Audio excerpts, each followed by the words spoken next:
Се почесто наместо правда, повторни средби меѓу обвинетите и оштетените.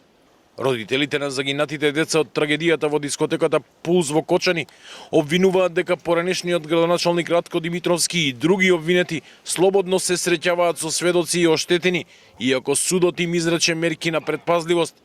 Наместо одговорност, велат, гледаат молк од институциите.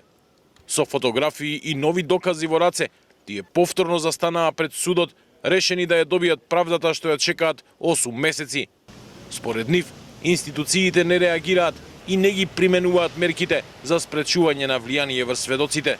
А денес повторно поднесовме нов доказ, фотографија и информација за нова средба.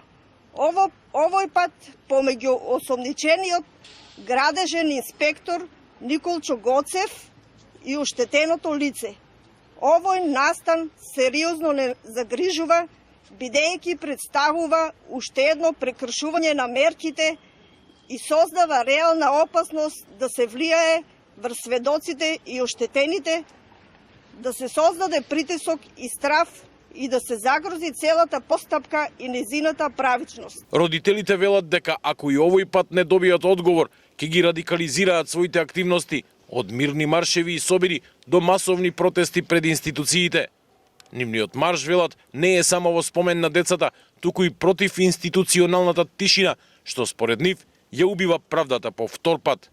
Не дозволувајте болката и гневот на родителите да станат уште поголеми, затоа што ако институциите продолжат да молчат, луѓето ќе ја изгубат вербата во системот.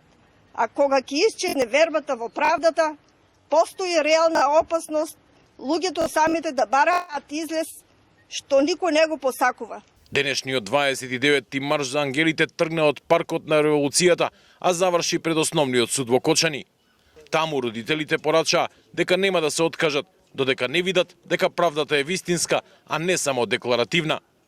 Судењето за трагедијата во која на 16 март загинаа 63 млади лица, над 200 беа повредени, ќе започне на 19 ноември во големата судница во затворот Идризово. Обвинети се 34 лица и 3 компании, а во обвинителниот акт се наведени над 1440 докази и предложени 283 сведоци за сослушување, процес како што македонското судство одамна не памети.